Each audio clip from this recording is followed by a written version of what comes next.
honorable ministers of government, representatives, members, senior members of the Church of Jesus Christ of Latter-day Saints, and their partners, the chair of yesterday, who is still in control, all protocol observed. Ladies and gentlemen, I must first of all, in fact, I have my third paper on the top, third page. I must first of all bring you greetings from Sierra Leone, and thank you all for organizing this conference, this very important conference, and for your diligence in putting it together. Surely it cannot be easy to bring us all from those many countries, and everything has worked so well. Yesterday was just phenomenal. I want to thank you from the bottom of my heart. I also thank you for giving me the opportunity, a very rare opportunity, to make a statement on an occasion held by this church. And if I'm allowed to, you will know why. You will know why I treasure it. I have worked as a state council, gone through the magistracy, through the High Court, Court of Appeal, and I retired from the Supreme Court in 2017, spanning almost 40 years. I might also add that I have been happily married to my husband for 38 years until his death in 2012. The Lord blessed us with 2 sons, and we have 4 children, and I know all their names. Ours was a Christian marriage. We aspired together to achieve Christian standards, and by His grace, we were able to face our challenges with the support from fellow Christian friends. Sierra Leone is acclaimed for her religious tolerance and peaceful coexistence with other denominations. In fact, we have rules to contract Christian marriage, civil marriage, Mohammedan marriage, customary marriage, and they all have legislation that regulate them. But I'm not going to go into that. This is not the time for this. It is not the law that I'm concerned with. There are a lot of issues that arise from the collective or individual applications of these laws to marriage relationships, from the point of view of discrimination, the inheritance, ownership of property, etc. But there are binding international treaties and declarations in existence, as we were reminded yesterday. And member states have followed up their commitments by making provisions in their constitutions. I'm sure Nigeria's constitution is no exception to that. We have also, in Sierra Leone, tried to domesticated some of those laws. 2 examples are the Devolution of Estates Act and the Child Rights Act, and so on and so forth, and acts to regulate domestic violence as well. Marriage joins, in all those marriages, what is common is it's the joining of one man and one woman for the purpose of procreation, as stated in the Bible and the Quran. I am suitably informed. Marriage is prohibited between close blood relations, so that they don't breach the consanguinity rules or the affinity rules.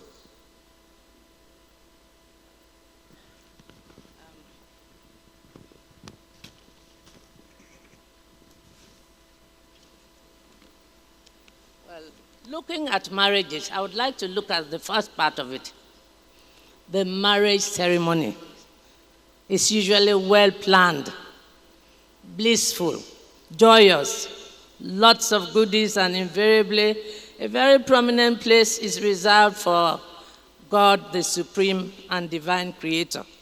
I have attended many marriages, Muslim, Christian, civil, customary, and they all give a center seat to God at that stage. In one classic case in the Bible, Jesus even was one of the invitees, and because of his presence there, what would have been a disastrous wine or lack of wine affair turned into a success. And I'm sure the whole ceremony was successful. But then we move on to the next stage. Marriages create legal status, that of being married, from which various rights and duties flow. Financial and property consequences frequently form part of the tensions between petitioners and the respondents in divorce cases that I have dealt with or read about.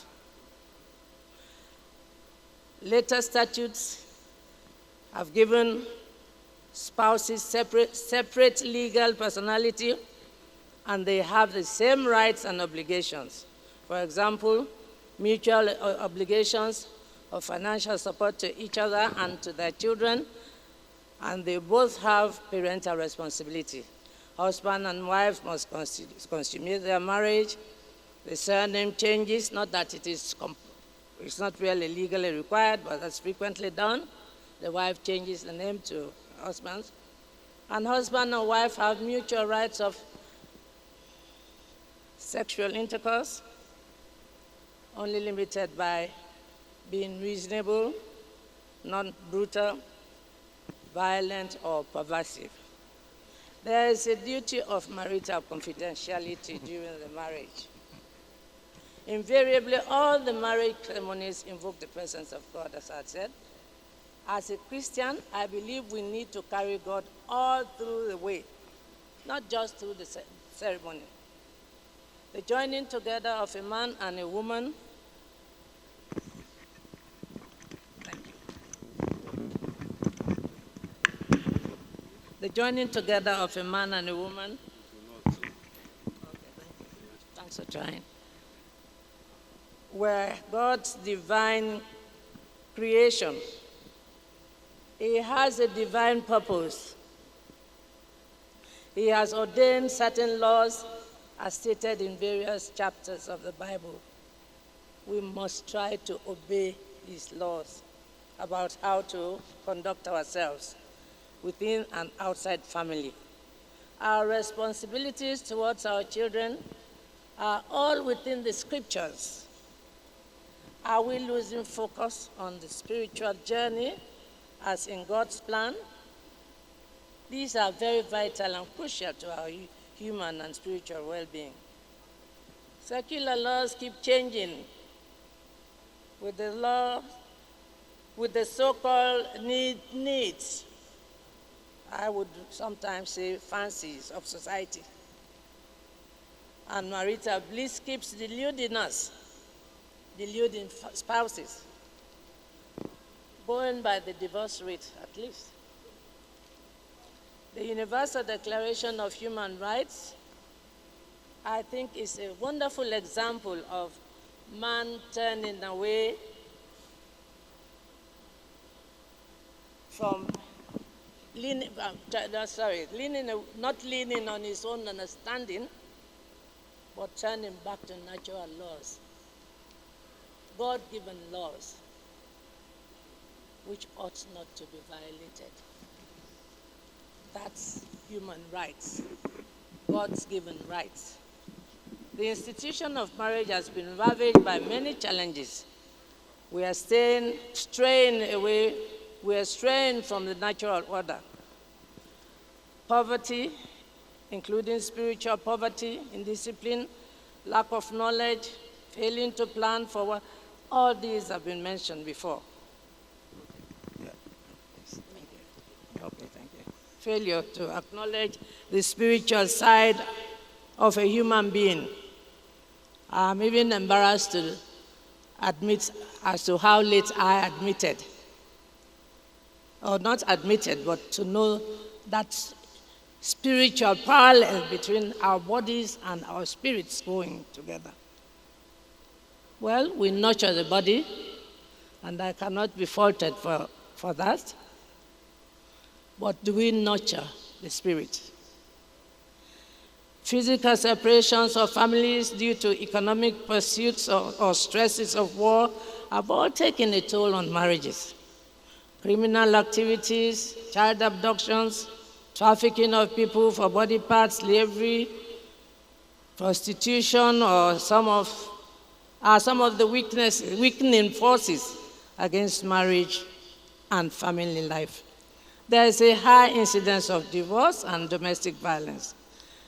Near epidemic rate of separation led a high-level religious select committee in England, none less than the Select Committee of the Archbishop of Canterbury, whose report resulted in the law changing decidedly in England that divorce is granted only on proof of one ground, and that is irretrievable breakdown.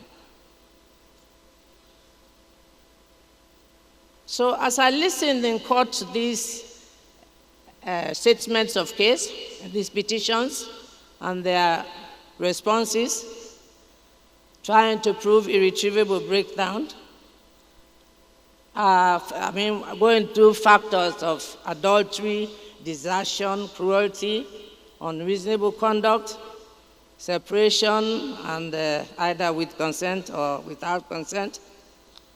These are all now only to show unreasonable breakdown. There is a prevalence of intolerance. As I listened to those cases being built up, what was between the lines was just behavioral. No tolerance, lack of forgiveness, as the previous speaker said, among spouses. Marriages are now considered against the background of cohabitation. Marriages certainly need strengthening. We need a collective approach to find solutions for these common problems. And this is why the conference is so appreciated. And now at least I can talk about this area without the fetters of law and precedent and so on. In law, we don't generally accept opinion from non-experts. I am not an expert, but I'm glad that you're kind enough to listen to what I have to say. Now, I have two encounters I really must tell you about, madam. All right. 2 times I've come across Church of Jesus Christ of Latter-day Saints. The first time was in Cornwall. I had accompanied my husband for a 2-year course which extended to 4. Very good thing for my family. But I had just been called to the bar. And I was raring to go to Sierra Leone and start to practice. And then I was also pregnant with my second child. And I was feeling so grumpy, feeling sorry for myself. I knock on the door one day, and I see two sprightly missionaries.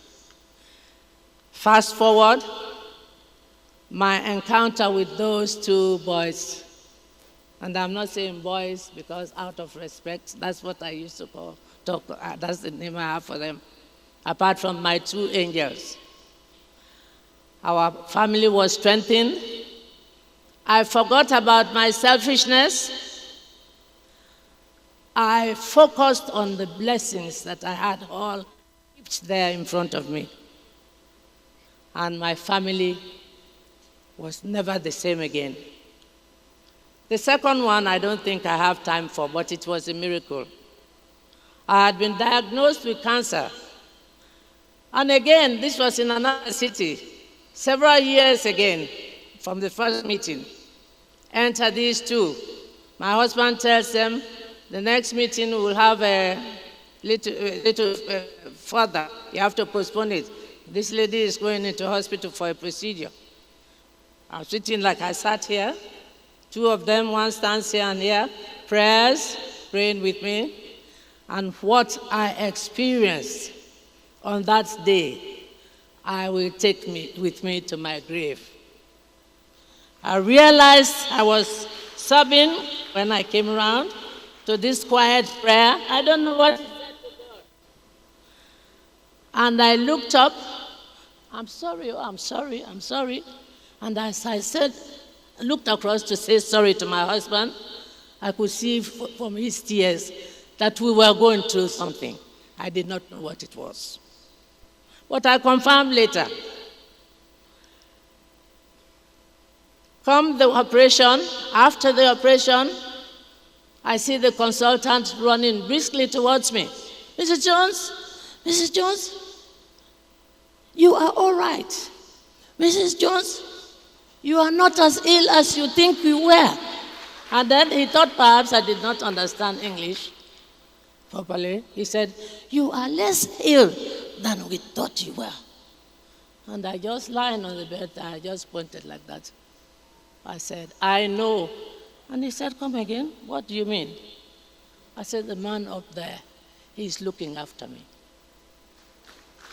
And he says, yes, indeed he is.